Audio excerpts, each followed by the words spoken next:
한 주간 평안하셨습니까? 네. 지난 화요일인가요? 이제 토네이도가 와가지고 아주 거센 바람이 불었는데 모두에게 큰 일이 있지 않은 것을 인해서 감사합니다. 최근에 뉴스에서 미국 부모들과 자식들 사이에 이제 상속에 대한 내용을 보도한 적이 있습니다. 그리고 며칠 전에 워싱턴 뉴스투데이라고 이제 한인들을 위한 이제 동부 쪽에 있는 방송이 있는데 거기서 이렇게 상속에 대한 이야기를 나누더라고요. 그래서 어떤 사람들은 설문 조사를 했답니다. 근데 자녀들은 내가 유산으로 한 35만 달러 정도를 받기를 원한다. 이렇게 대답했어요. 어느 동네인지 모르겠지만 아무튼 뭐 좋은 동네인가 봐요. 그리고 그 자녀들의 부모들한테 물어봤어요. 얼마 정도를 상속 유산으로 주겠느냐? 그랬더니 한 25만 달러 정도를 줄 수 있을 것 같다. 그러니까 약 한 10만 달러 정도의 차이가 있는 거죠.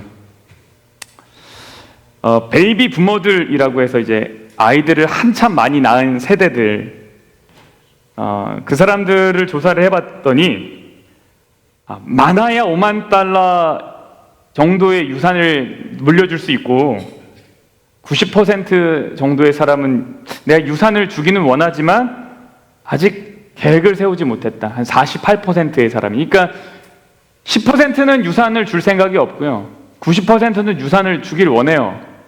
근데 그 90% 중에 48% 사람들은 마음은 있지만 아직 뭐 하지 못했냐면 계획을 세우지 못했다라고 말합니다. 백인 가정의 3분의 1과 흑인 가정의 10분의 1은 물려주고 물려받을 자산이 한 푼도 없다. 이렇게 대답했다고 합니다. 어떤 사람이 이렇게 말했습니다. 부모가 자존감, 돈, 집, 셋 중에 하나만 물려줘도 출발선이 굉장히 좋은 인생이다. 이렇게 이야기를 했습니다. 재능은 아무리 많아봐야 이 세 가지가 없으면 평생을 박복하게 지내게 된대요. 여러분은 무엇을 상속받고 싶으십니까? 어떤 유산을 받고 싶으신가요? 아니면 어떤 유산을 물려주고 싶으신가요? 무엇을 남기길 원하십니까? 하나님이 이스라엘 백성들에게 주고 싶은 것이 있었습니다. 그게 뭐예요? 가나안 땅이죠. 민수기 34장은 이스라엘이 이제 받게 될 가나안 땅에 대해서 말하고 있습니다. 유산이죠. 다른 말로 하면 상속 이렇게 말합니다. 그리고 성경은 이것을 기업이라고 말합니다. 그래서 유산, 기업, 상속 다 같은 말입니다. 민수기 34장 2절에 너는 이스라엘 자손에게 명령하여 그들에게 이르라 너희가 가나안 땅에 들어가는 때에 그 땅은 너희의 뭐가 된대요? 기업이 된다 이렇게 말하고 있습니다. 이 받게 될 가나안 땅은요 이스라엘 백성들에게 사실 그저 살아갈 땅에 대한 의미보다 훨씬 더 깊은 의미가 있습니다. 이스라엘은 무엇을 기업으로 받아요? 땅을. 그러면 우리는 뭘 기업으로 받죠? 하늘을. 우리도 땅을 받죠. 다른 말로 하면 하나님 나라를 받는 거예요. 그래서 마태복음 25장 34절에 이렇게 말합니다. 그때의 임금이 그 오른편에 있는 자들에게 이르시되 내 아버지께 복받을 자들이여 나와와 창세로부터 너희를 위하여 예비된 뭐를요? 나라를 뭐하래요? 상속받으라. 그러니까 우리는 뭘 받을 사람들이에요? 나라를 상속받을 사람들이라는 거죠. 고린도전서 6장 9절에 불의한 자가 하나님의 나라를 뭐로요? 유업으로 받지 못할 것이다. 이렇게 말하고 있어요. 그러므로 민수기 34장에 등장하는 하나님이 주실 기업에 대한 이해를 이스라엘 백성들은 가나안 땅으로 이해할 수 있겠지만 그 이야기를 지금 읽는 우리들은 뭐라고 이해할 수 있겠습니까? 이제 하나님의 나라라고 이해할 수 있습니다. 민수기 34장의 구성은 이렇게 두 가지로 나누는데요. 첫 번째는 어디서부터 어디까지의 땅을 너희에게 줄 것인가에 대한 이야기입니다. 첫 번째가 그거고요. 두 번째는 각 지파별로 이 일의 책임자를 선정하는 일입니다. 그런데 이 민수기 34장의 땅을 나누는 이야기를 나누기 전에 먼저 우리가 한번 알아야 될 것은 무엇인가 하면 민수기 33장 후반부에 등장하는 가나안을 정복할 때에 하나님께서 이스라엘 백성들에게 말씀하신 내용입니다. 이거예요. 이스라엘 자손에게 말하여 그들에게 이르라, 이제 모세에게 시킨 거죠. 너희가 요단강을 건너 가나안 땅에 들어가면 반드시 해야 될 것 뭐냐면 그 땅의 원주민을 너희 앞에서 뭐 하래요? 다 몰아내라. 그 다음에요, 그 새긴 석상과 부어 만든 우상을 다 깨뜨리고 산 땅을 다 헐어라. 그리고 그 땅을 점령하여 거기 거주하라 라고 말합니다. 여러분, 무엇인가가 세워지기 위해서요, 무엇인가 정말 이렇게 딱 세워지려면 반드시 뭐가 있어야 되냐면 평탄화 작업이 있어야 됩니다. 허물어지는 게 있어야 돼요. 무엇인가 세워져 있으면 그 위에 무엇인가를 세우려면 반드시 기존에 있던 거를 허물고 그 위에 세워야 됩니다. 그러니까 잘못된 것 위에 아무리 좋은 거 세워봤자 어떻게 돼요? 다 무너지죠. 그러니까 처음부터 모래 위에 무엇인가를 세우면 그 집은 다 어떻게 됩니까? 무너지죠. 여러분, 가나안을 정복하기 위해서 반드시 꼭 해야 하는 것이 있었는데 그것은 뭐냐면 그 땅의 주민들을 뭐 하는 거예요? 몰아내는 거예요. 땅의 주민들을 몰아내는 거예요. 그리고 그 땅을 점령하여 거기에 거주하는 겁니다. 여러분, 나라를 구성하는 3요소가 있습니다. 우리 잠깐 그 사회 공부를 하겠습니다. 옛날에 다 공부를 하셨을 텐데, 나라를 구성하기 위해서는 3개가 필요해요. 이 3개 중에 하나라도 없으면 나라라고 말하지 않습니다. 이 3개는 무엇일까요?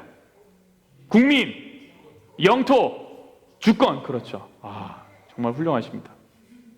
나라를 구성하기 위해서는 3개가 필요해요. 사람이 먼저 필요해요. 그리고 그 사람들이 살 땅이 필요해요. 그리고 마지막에는 주권이 그들에게 있어야 돼요. 땅과 사람은 있는데 주권이 빼앗기면 그건 사실 독립된 나라라고 할 수가 없죠. 네. 가나안이 진정한 이스라엘의 나라가 되기 위해선, 이스라엘이라는 나라가 그 가나안 땅에 정착하고 살기 위해선 반드시 땅이 있어야 했고요, 그 다음에 그 땅에 이스라엘 백성들이 살아야 했습니다. 그래서 이제 다 몰아내고 거기 살아야 돼요.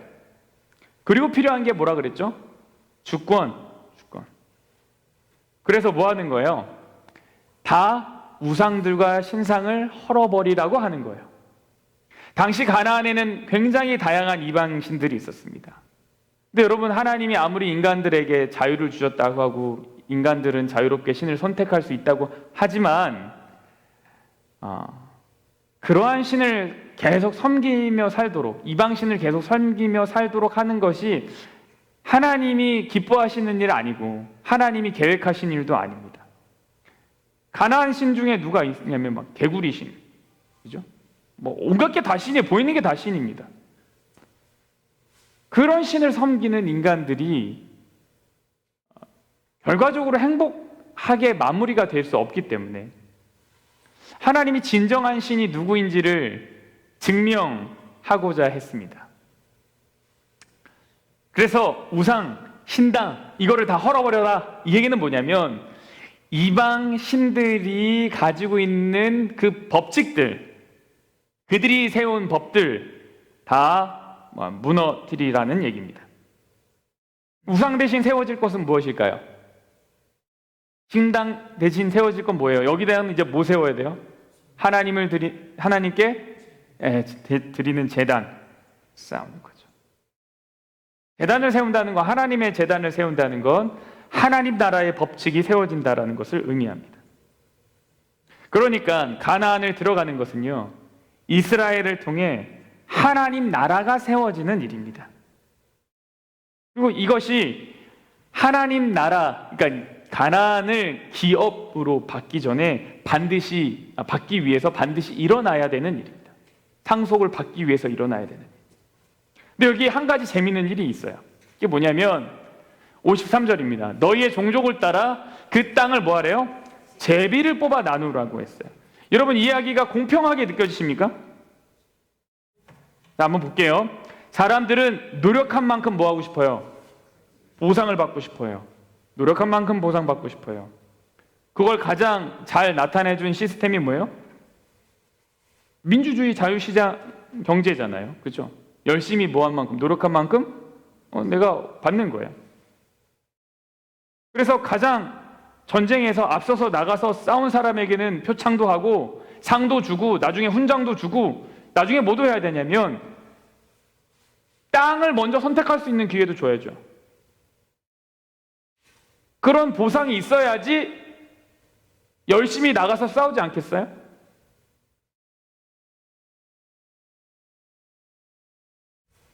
그래서 전쟁을 통해서 수많은 영웅들이랑 이제 훈장들이 나오는 거죠. 그 전쟁에 얼마나 많은 공을 세웠느냐에 따라서 말입니다. 근데 하나님께서 이 땅을 어떻게 준다 그랬냐면 열심히 잘 나가서 싸운 사람 먼저 줄게, 선택권을 줄게, 이렇게 하지 않으시고 어떻게 하셨어요? 제비를 뽑아 주겠다고 하셨어요. 여러분, 이게 합리적입니까? 여러분이 이스라엘 백성들이에요. 그리고 이야기를 들었어요. 그럼 여러분은 정말 나가서 열심히 싸우시겠습니까? 아니면은 이렇게 하나 저렇게 하나 뭐 받는 건 똑같이 제비 뽑아서 운이니까, 그죠? 하다못해 교회에서 게임을 해도 열심히 하는 사람은 래플 티켓 하나를 더 주는데, 그죠? 그럼 제비를 2개를 주든가, 그잖아요. 여러분, 이 나라가 지금 이 이야기가 왜 제비를 뽑아준다고 했냐면 이 이야기가 단순히 이스라엘 백성들이 먹고 살 터전에 대한 이야기가 아니라 하나님 나라에 대한 이야기이기 때문에 그렇습니다. 그래서 하늘나라는요, 우리가 받는 기업은요, 유업은요, 내 공로로 가는 게 아니라는 거예요. 내가 열심히 해서 더 많은 것을 차지할 수 있는 나라가 아니라는 겁니다. 내가 얼마나 잘했는가로 따질 수 있는 나라가 아니에요. 그러면 유업은 어떻게 받는 거냐면 철저하게 은혜로 받는 거예요. 하나님 나라는 은혜로 가는 겁니다. 그래서 이것을 유산이라고 한 거예요. 유산의 의미가 뭐죠? 선물이라는 거죠. 물려받는 거죠. 나의 공로에 따라서 주어지는 것이 아니라 나의 상태에 따라서 주어지는 거예요. 어떤 상태요? 내가 자녀면 받는 거예요. 내가 자녀면 받는 거예요. 내가 얼마나 잘했는지가 아니라 내가 자녀인가 자녀가 아닌가에 따라서 받아지는 거죠. 두 번째 우리가 생각할 건 뭐냐면 이것은 이기심이 지배할 수 없는 곳이라는 겁니다. 잘한 사람이 더 많이 받게 되는 것은 철저하게 시장 논리입니다. 그런데 하나님의 은혜는 그것을 완전하게 무시합니다. 그래서 포도원의 비유에서, 예수님의 비유에서 이른 시간에서부터 나와 일한 사람이나 마지막 시간에 와서 일한 사람이나 어떻게 받아요? 동일하게 부여받아요. 모두가 열심히 하나님의 뜻에 따르고 성과에 상관없이 제비뽑기라는 방식으로 땅을 분배받게 되는 겁니다. 만약에 여기서 성과에 따라서 땅을 분배받는다고 하면 그럼 이제 예수님께서 말씀하신 하나님 나라의 이야기와 구약에서의 이스라엘 백성들의 역사는 사실 완전히 반대죠. 근데 이 민수기 33장 참 별거 아닌 것처럼 보이는, 정말 재미없어요. 이것도 읽으면 33장도 재미없고 34장도 재미가 없어요. 그냥 표면적인 이야기는 지명만 엄청 많이 나오기 때문에 이게 뭐야? 이렇게 될 수 있단 말이에요. 그러나 그 안에 숨겨진 이야기들은 그 밑에 흐르는 그 흐름은 뭐예요? 동일한 원리. 하늘나라에 대한 동일한 원리. 이게 쭉 흐르고 있다는 겁니다. 여러분, 민수기 34장에서는 특별히 이 경계에 대한 이야기가 등장을 합니다. 자, 제가 말씀드렸듯이 민수기 34장은 초반부에 땅을 나누는 이야기라 그랬잖아요. 그래서 어디서부터 어디까지를 너희가 정복하게 될지에 대한 이야기를 하세요. 그래서 그걸 이렇게 말씀하세요.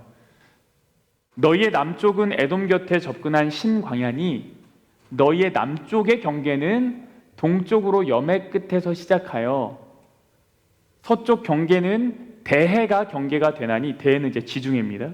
이는 너희의 서쪽 경계니라. 북쪽 경계는 이러하니 대해에서부터 호르산까지 그어라.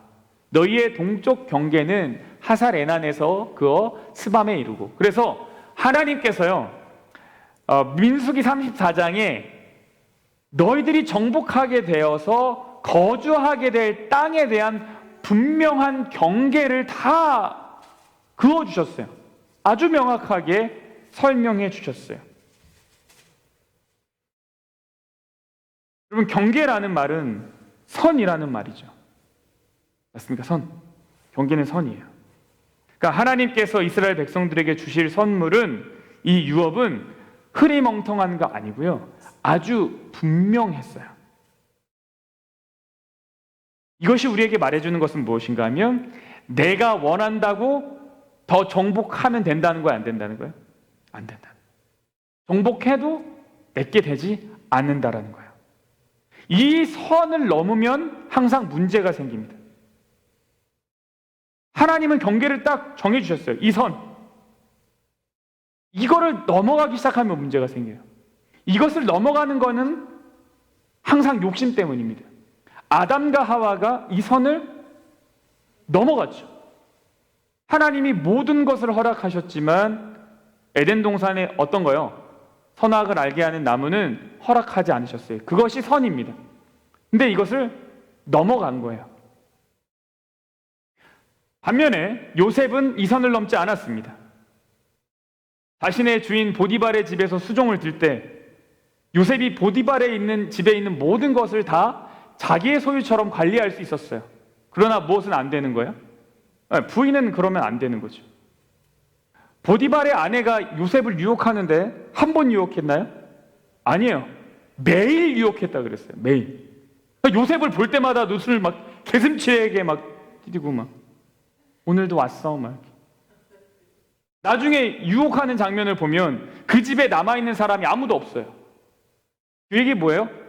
아유, 이날은 작정하고 남은 모든 하인들을 다 물린 거죠. 근데 요셉이 이 보디발 아내의 유혹에 넘어가지 않았어요. 뭐 한 거냐면 선을 지킨 거예요. 경계를, 하나님이 말씀하신 경계를 정확하게 지킨 거예요. 여러분, 결국 경계를 지키지 못한 아담 하와는 하나님의 나라라고 할 수 있는 에덴에서 벗어나게 되었고요. 경계를 지킨 요셉은 애굽이라는 곳의 총리가 되어서 하나님의 나라를 준비하는 사람이 됐어요. 그러니까 경계가 있다는 것, 그것을 따른다는 것, 이것이 하나님의 나라를, 유업을 받는 일에 있어서 너무너무 중요한 일이에요. 하나님의 주권에 순종하겠다는 의미죠. 그러니까 하나님의 나라는 그러한 사람들에게 의미가 있는 것입니다. 우리가 여기서 한 가지 기억할 것은 이것입니다. 1세대들은요, 이 민수기 34장과 같은 이야기를, 그 분배에 대한 약속을 받지 못했다는 사실이에요. 이거는 2세대들이 보고 있는 겁니다. 출애굽 2세대. 1세대들은 이런 이야기를 들은 적이 없어요. 그러니까 흐리멍텅하게 가나안을 바라보며 나아갔는데 정확한 경계를 듣지는 못했어요. 하나님께서 땅을 정복하기 전에 이 민수기의 여정에서 두 가지를 이제 말씀을 하셨어요. 이제 자 보세요. 32장에서 요단 동쪽을 딱 정복을 했어요. 그럼 이제 뭐 하면 돼요? 요단강 건너서 가나안 정복하면 되는데 바로 정복하게 하지 않으시고 33장에서 무슨 이야기를 하셨냐면 너희들이 지금까지 어떻게 여기까지 오게 됐는지에 대한 역사를 쭉 훑으셨어요. 맞습니까? 기억하십니까? 네. 너희가 어디에 진치고 과거를 돌아보게 하셨어요. 그리고 나서 바로 가나안에 들어가는 게 아니라 34장에서는 하나님이 뭘 얘기하셨냐면 이제 너희가 정복하게 되어서 받게 될 가나안 땅에 대한 경계를 설명해 주셨어요. 그러니까 과거에 대한 이야기가 정리가 되고 앞으로 있을 일에 대한 미래, 다시 말하면 비전이 그들에게 주어진 것입니다. 하나님 나라를 선물로 받기 위해서, 기업으로 받기 위해서 우리가 기억해야 될 것 두 가지는 과거에 하나님께서 나를 어떻게 인도하셨는지와 그 다음에 뭐가 필요하냐면 이 나라를 바라보는 거예요. 이 유업을 바라보는 거예요. 이게 너무너무 중요해요. 여러분, 민수기에서 이스라엘 백성들에게 가장 큰 도전이 무엇이었나요? 그들에게 가장 필요했던 큰 도전, 그거 뭐냐면 하나님이 그들에게 주실 가나안 땅을 믿음의 눈으로 바라보고 가는 거였어요. 왜 1세대들이 실패했나요? 그 땅을 믿음의 눈으로 보지 못했기 때문에 실패했어요. 그러니까 이제 주실 약속을 바라보고 가는 건 너무너무 중요해요. 그 땅이, 그 기업이 그들의 믿음의 눈에 보이지 않을 때 그들이 뭐 했냐면 넘어졌어요. 그들의 눈앞에 보이는 커다란 가나안 사람들, 장애물들, 당장에 닥친 어려움들 때문에 물 안 나오면은 안 가. 먹을 거 없어. 고기 없으면 안 가. 뭐만 걸리적거리면 아이 나 못 가. 배째. 애굽에서 왜 나왔어? 뭘 보지 못하는 겁니까? 가나안 땅을 보지 않는 거예요. 그 가나안 땅을 보지 못하는 것이 실패라고요. 실패로 귀결된다는 겁니다. 그러니까 우리에게 주실 하나님의 유업을 간절히 바라고 그것을 바라보는 믿음의 눈이 있는 것이 너무너무 필요한 거예요. 그렇지 않으면 우리는 성도로서 살아가는 데 힘을 잃게 됩니다. 그래서 여러분, 우리가 꼭 기억해야 될 게 있어요. 우리가 상속자라는 사실을 잊으시면 안 돼요. 여러분에게 주어진 유업이 있다고요. 하나님이 여러분들을 위해서 마련해 놓은 기업이 있어요. 그 유산이 있어요. 내가 이것을 받는구나라는 생각, 나는 상속자구나라는 것을 잊어버리면 안 됩니다. 제가 서두에 여러분들께 어떤 유산을 받길 원하시는지 물었습니다. 어떤 유산을 받고 싶으세요? 여러분, 우리가 이미 유산을 약속받았어요. 약속받았다고요. 그 어떤 것과도 바꾸지 못할 유산을 이미 받았어요. 하나님은 우리에게 하나님 나라가 어떤 곳인지를 너무 아름답게 보여주셨어요. 그 나라는 이기심이 없고요, 공평하게 은혜를 누리는 나라예요. 아픔과 눈물이 없는 나라예요. 우리가 이 유산을 받을 유산을 우리 마음에 간직하고 살아가는 것이 너무너무 중요합니다. 그 이야기가 누가복음 15장 탕자의 비유에 너무 잘 나와 있어요. 특별히 그 탕자 이야기 가운데 어디에서요? 형의 이야기에서요. 그 동생이 아버지의 유산을 미리 다 땡겨 받아가지고 캐시로 다 바꾼 다음에 허랑방탕하게 지내다가 돌아왔는데 아버지가 그 돌아온 자식을 맞이하면서 너무너무 기뻐가지고 야 가락지 가져와라, 신발 가져와라, 옷 가져와라, 잔치 벌이자. 그 이야기를 듣고 형이 뭐 했어요? 화가 났어요. 화가 났어요. 그러면서 따지면서 얘기했던 게 뭐예요? 아니 나는 한 번도 아버지를 섬기면서 명을 어긴 적이 없는데 나한테는 염소 새끼라도 잡아주면서 내 벗이랑 잔치하라고 노르라고 얘기한 적 한 번도 없으면서 아버지 살림 다 말아먹은 저 아이한테 이게 뭐 하는 거냐고. 그때 아버지가 뭐라고 얘기했어요? 얘야, 너는 나와 항상 함께 있으니까 내 것이 다 네 것인데 그걸 왜 모르냐라고 말씀하셨어요. 큰아들은요, 상속자로서의 삶을 살아가지 못한 거예요. 그 받을 유업과 기업을 바라보면서 살지 못한 거예요. 그러니까 뭐 하냐면 매일의 삶이 고단해요. 모든 일이 늘 수고로운 거예요. 맨날 이렇게 왜 고생해? 에이, 그게 왜 그런 거예요? 내 앞에 지금 주어진 형편 때문이 아니에요. 우리가 받을 그 하나님께서 우리에게 주실 믿음의 유산, 그 기업을 우리가 믿음의 눈으로 바라보지 못하기 때문이에요. 종종 하늘에는 관심이 없다고 하는 사람들이 있어요. 제 아주 가까운 지인 중에도 나는 하늘은 그냥 관심이 없다라고 말하는 사람이 있어요. 아마도 내가 받을 상에 그렇게 관심이 없다는 말일 거예요. 그냥 하나님 은혜로 하루하루 열심히 사는 것이 더 큰 의미가 있다라는 말일 겁니다. 여러분, 장차 받을 하나님의 나라를 바라보고 살면요, 우리 마음에 시기가 없어져요. 억울한 마음도 없어져요. 왜 그럴까요? 하나님의 나라가 임할 때 하나님께서 모든 것을 다 갚아주실 거라는 걸 믿기 때문입니다. 공평하다라는 건 뭐냐면 하나님이 우리의 억울함을 다 결국은 풀어주신다는 거예요. 그래서 그걸 다 갚아주실 거예요. 그래서 히브리서 12장 28절에 이렇게 얘기해요. 그러므로 우리가 어떤 나라요? 흔들리지 않는 나라를 받았다는 거예요. 우리가 받았다. 뭘로 받냐면 은혜를 받자. 이로 말미암아 경건함과 두려움으로 하나님을 기쁘시게 섬기고 감사하자.